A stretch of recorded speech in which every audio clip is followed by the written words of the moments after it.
Dear ladies and gentlemen, dear colleagues, it is my great pleasure to be here with you today in the beautiful city of Avignon.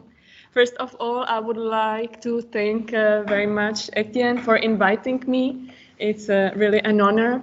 Also, big thanks to Natalie for all the organizational works.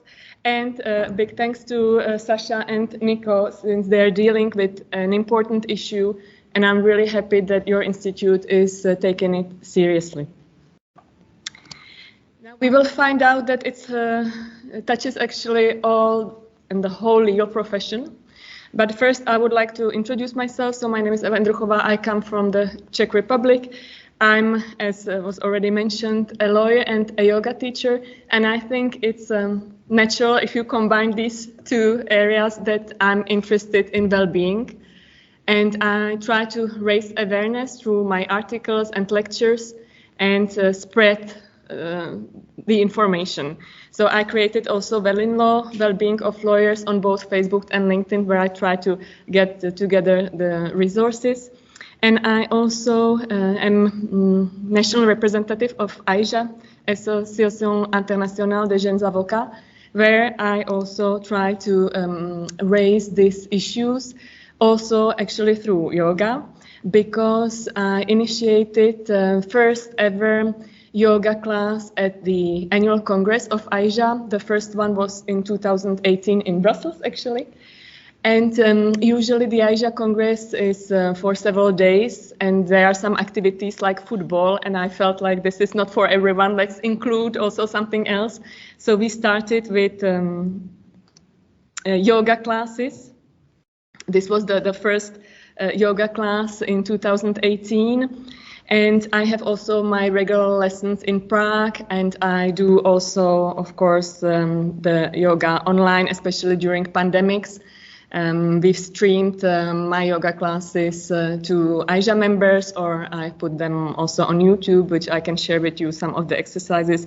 And I'm really happy because since 2018, it has become a tradition. So now yoga class is always during the annual Congress of AIJA. So maybe it's something for you to consider at your events. Now, coming back to our issue, as you might be aware, every country is facing a mental health crisis currently. Across the globe, it is estimated that there are 264 million people affected by depression. Now, there are particular professions, and unfortunately, it is the legal sector which is mostly affected, and it is a rapidly growing issue. Why? Of course, the reasons are several. We have long hours, high pressure, high financial targets, and other pressures and stress of our everyday profession. Now, the situation in the Czech Republic in the legal sector is actually very bad. I try to raise awareness, but I have noticed that there is really a stigma. It's being still stigmatized and played down. So anytime I write articles, I'm actually sometimes even attacked by other articles saying it's not important, we should not talk about it. It's there are other issues that we should deal with, and that simply it means that you're weak if you're dealing with these issues. And I find it very surprising, because in other countries, I think the situation is improving. So we're unfortunately still in the process of opening up the debate, and I think it's important that we talk about it. And just the fact that we will say we will not talk about it will not mean that the problems will disappear. And I think it's also a problem with the generation, because I hear these kind of arguments from the older generations of lawyers, whereas when I talk to younger lawyers, they are quite open and they say, yes, we have problems with depression, we have sleeping disorders, we take antidepressants, we go and see psychologists and so on. So there is really an issue, and we should open it up and speak about it. Now, the overall poor well-being in the legal profession and the stigma, and of course the recent pandemics, means that we can actually talk about mental health crisis in the legal profession. And I'm actually really happy that it's something that is taken seriously by especially international organizations. Just yesterday on my way to Avignon, I was able to attend a webinar of the UIA, Union Internationale des Avocats, and one of the topic, it was dedicated to bar leaders, and one of the topic was exactly mental health crisis in the legal profession and what can we do about it. So that was really interesting to hear different experience of different bar leaders, and it just shows that it's something that on the international level is taken seriously, and I'm really, once again, really happy that your institute also is one of them. Now, apart from UIA, there are other initiatives, and I would like to share with you the results of this wonderful study of the IBA on mental well-being in the legal profession. It is a global study. And first, it deals with legal profession as such. So we have different legal profession like lawyers, judges, of course, academics, and other professions. Also, it is a global study, so it does not concern only Europe, but really all the possible jurisdictions. And it's the first IBA publication on mental well-being.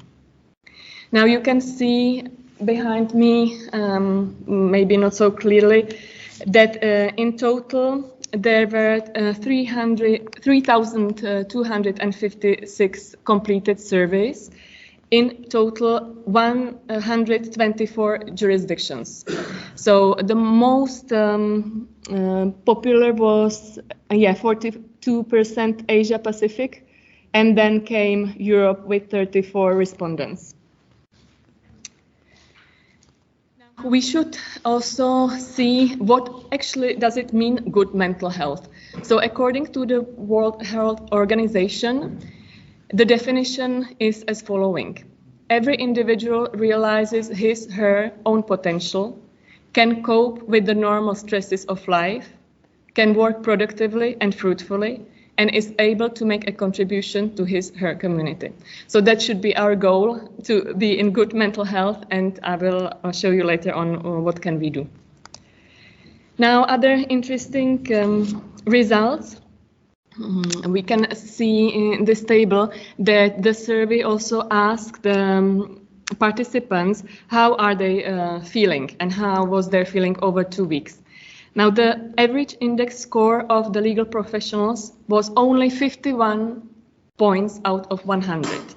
Now, you should be aware of the fact that, for example, in Denmark, the general population ranked 70 points. Now, we are already, in comparison with the general population, much lower. And it's being said that having below 52 points is alarming, and one should actually see a professional in the field. So we are scoring only 51 out of 100. So it's alarming. Now, the most commonly cited reason were the pressure and the workload. And also one of the results, and that's what I've mentioned also, there was a difference between younger generation and the older one. So especially the younger generation felt that they are under pressure. Which of the following have you experienced? So I can just mention some of them. For example, competing demands, long hours, unrealistic time pressures, impossibility to take breaks, target pressures, workload, and so on. Now, if we take all these factors, then the question was which had the greatest impact when experienced. Then the result was, and it's quite logical, harassment and bullying in work, and unrealistic time pressure, target pressure, and inability to take breaks.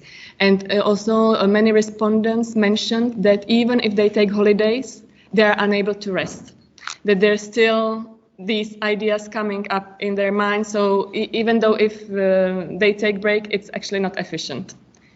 Maybe you also have this similar experience. And what are the consequences? Now, again, I'm afraid most of us will be able to identify at least some. The following were mentioned: fatigue, disrupted sleep, anxiety, emotional upset, depressed thoughts, negative physical health, family or social issues, and even suicidal thoughts and self-harm. And what is alarming is that 1 in 10 under 30 years old have experienced suicidal thoughts. So it's really something we should indeed be talking about, because it should not be downplayed. It's something serious. And other main findings from survey include the impact of stigma, what I have been mentioning regarding Czech Republic, but it's overall a problem. 41% would not discuss mental well-being concerns with their employer for fear that they may have a negative impact on their career. 1 in 3 say their work has a negative or extremely negative impact on their well-being. There's also lack of training. 82% of institutions say that they take the mental well-being seriously, but only 16% provide the training for senior management. Other findings: the reasons why people don't speak out: fear of being treated differently, employer does not sufficiently recognize mental well-being issues, or fear of not being believed or taken seriously. Of course, especially for lawyers, but in general for whole legal profession, it's the problem also with the way how others perceive you. So you don't really want to be perceived as weak, and that's the problem, because that's what we should fight against, this bias that if we talk about well-being, that we're being weak. That's what I have mentioned also with these older generation colleagues who say if you deal with mental problems, you are weak. And that's something we really need to stand up for and say, no, this is not true. And it's actually, I will talk about it later, one of the IBA recommendation that we should combat this bias. As regards some consequences stemming from the pandemics, then individual legal professionals want a firm and organization to retain changes in working habits. Of course, this relates to virtual meeting, less travel, being able to work from home, having flexible hours, and also to focus more on mental well-being. So what can the employers do apart from maybe having this possibility to work from home? It's increasing level of openness around well-being, having resource and professional support, as I mentioned, also remote working and improving this work-life balance. It's also to do with diversity, inclusion of female and those who want to take care of their families. And also having better policies, maybe allowing health benefits or sabbaticals. As last, that was only 7% were wellness programs and other social activities. Now, as I mentioned, IBA had some recommendation and set several, actually 10 principles. I will just read the titles, but I think it's very important, and I suggest that you go on the website of the IBA and download this study, because you will find very interesting figures and facts. So first, mental well-being matters. Mental well-being is not a weakness. Raising awareness is fundamental. There needs to be a commitment to change. Policies matter. We should maintain an open dialogue and communication. We should address systematic problems. We should recognize intersectionalities like the equality and diversity and inclusion. We should share good practices. That's what your institute is doing, because we're sharing good practices and our experience, and learning from others. Now, apart from UIA and IBA, there are other initiatives, and I would just like to mention one, and that's the Wellbeing Week in Law. It's to align with the Mental Health Awareness Month, which is usually in May. And so there is this Well-Being Week in Law, which is very symbolic because there are few inspirational lines for every and each day. And I will just mention briefly the points that we should, or we could and should maybe also practice ourselves. So the first is to focus on physical well-being, so staying strong, having a regular activity, good diet and nutrition, enough sleep. Then having spiritual well-being, cultivating a sense of meaning and purpose in work and life. Career and intellectual well-being, so seeking personal satisfaction, continuous learning and growth in our professional and personal lives. Social well-being, so building connections with our network, families and friends. And finally, emotional well-being. And now this gives me a very good transition towards yoga, because the first two points, the physical well-being and the spiritual well-being, is very well connected in the practice of yoga. And I think especially this spiritual aspect is something which is a big advantage, and also when compared to other exercise. Because in yoga, by the way, which means union with the body and mind and with our own self, allows us to come back to ourselves, to just have the time to ourselves, to forget everything which is going on, and we will be able to practice that today. Now, just before we start, I know that now yoga is commercialized. We're hearing even about goat yoga and beer yoga and all kinds of yoga. And I think that for many people, when we say yoga, many people imagine that you have to be flexible and do all kinds of exercise, which is for normal human being impossible. But actually, yoga has been constructed at the beginning as a way to adapt the body and prepare the body for meditation, for sitting meditation, and that through the exercise, we in the end will be able to meditate for a longer time. So in theory, that's the point, to be able to meditate and again come back to ourselves. Now I'm trying to promote, as I mentioned, yoga among lawyers through yoga law.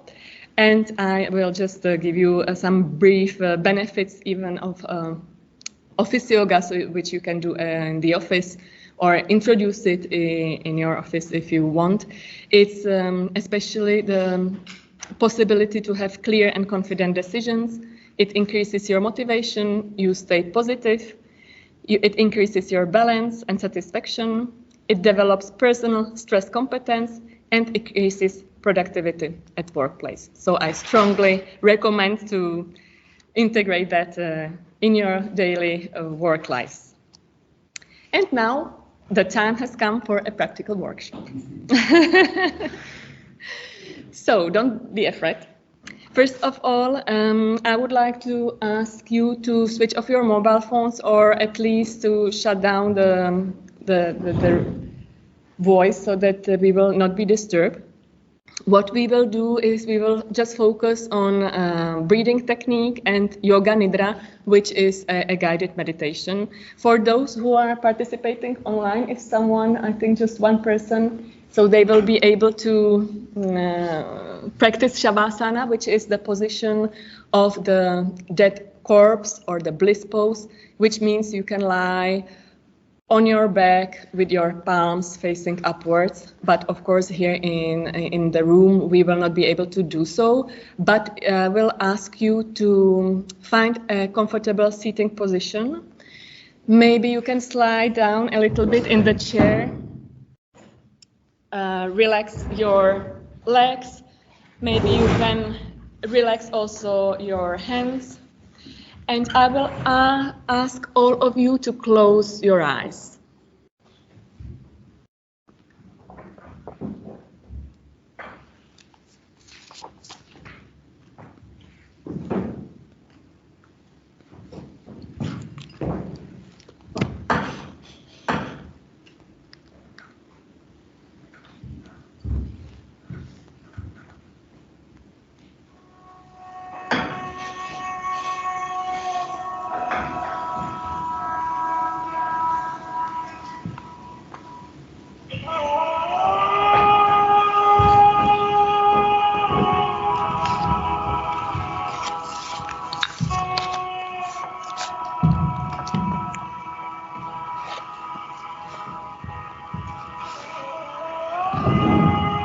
So make a deep breath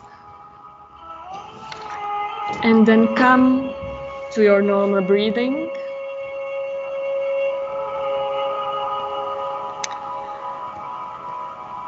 Observe your breath without changing it. Observe how you feel today. Observe your body. Observe your mind and your current mental state. Try to completely erase any thoughts you might have, any worries, any thoughts regarding the past or future. Just stay focused on the present moment. And whenever there is a thought which comes to your mind, just notice it, but don't develop it any further. Let it go and come back to your breathing. We will try to focus just on the present moment, here and now. Concentrate on your inhalation, concentrate on your exhalation, and try to relax.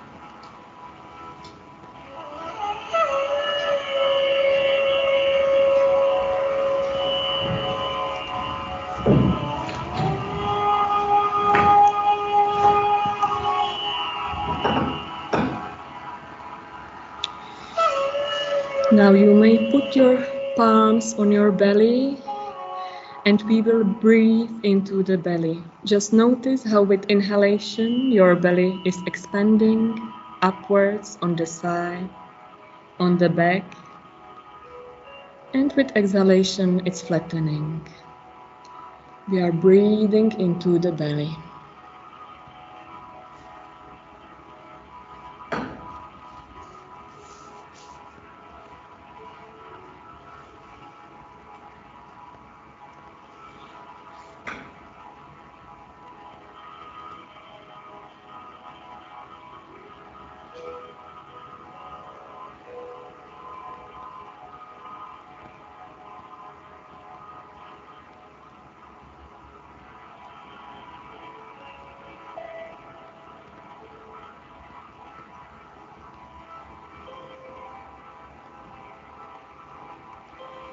You may now move your hands on your chest and we are breathing into the ribs. Again, notice with inhalation your chest is expanding and with inhalation flattening.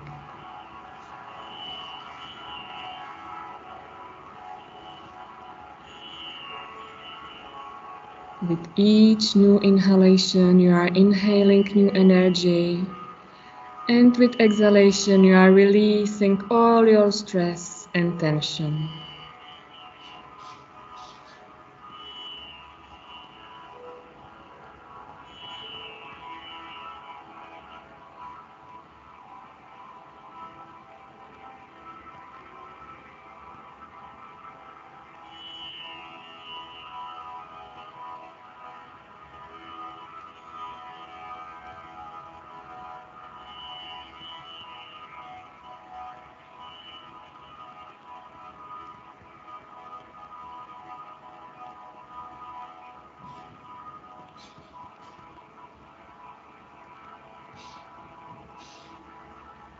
Finally, you may put your hands on your collarbones nearby the neck and we will breathe again into this area.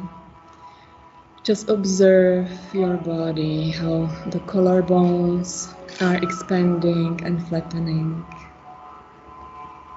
Just focus on your breath.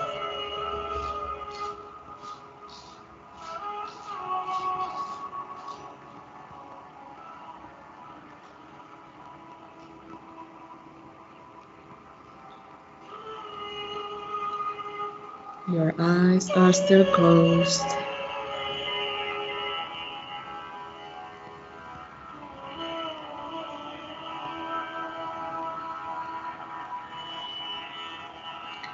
And now we will do the full yogic breath. So we will be connecting all these three areas.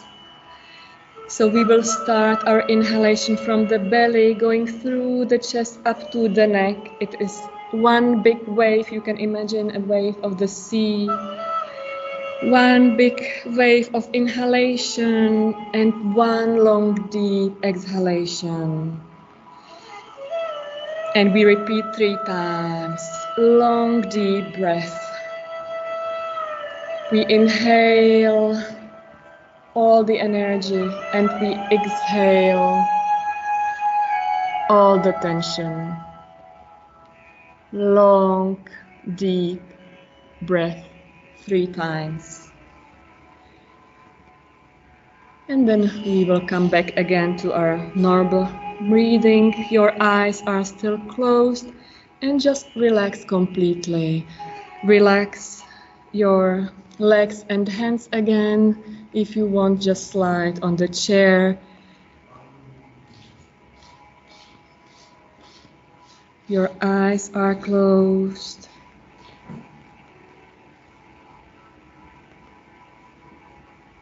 Just relax completely. You can imagine you are somewhere in the nature or on a calm beach. The sun is shining and the sun is warming up your body.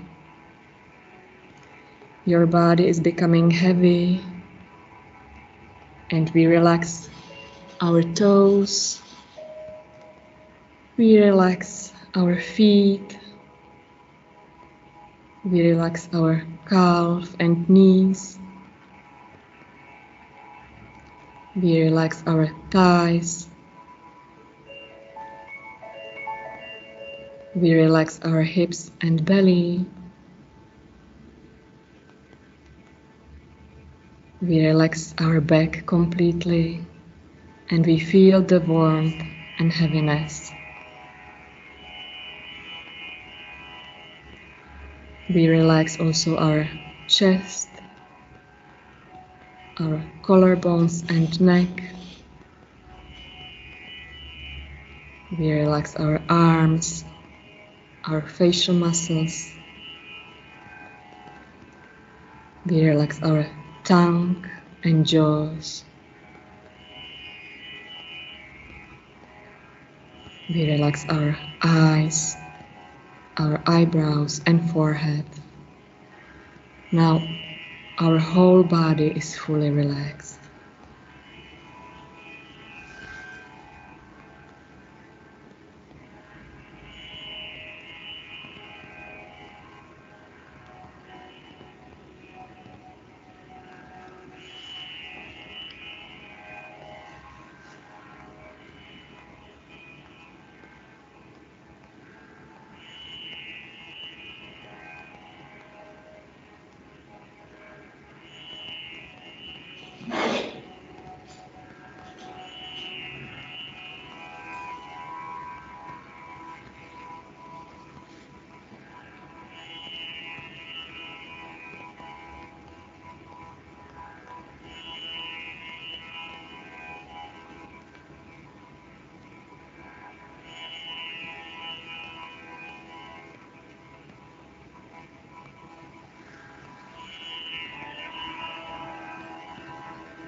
Slowly come back to your body. Your eyes are still closed.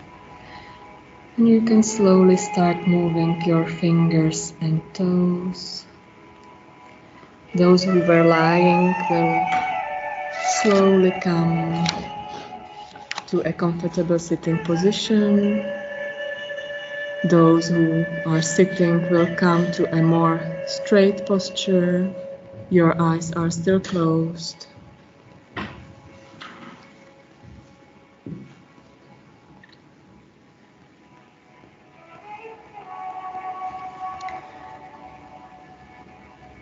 Now place your palms in front of your chest.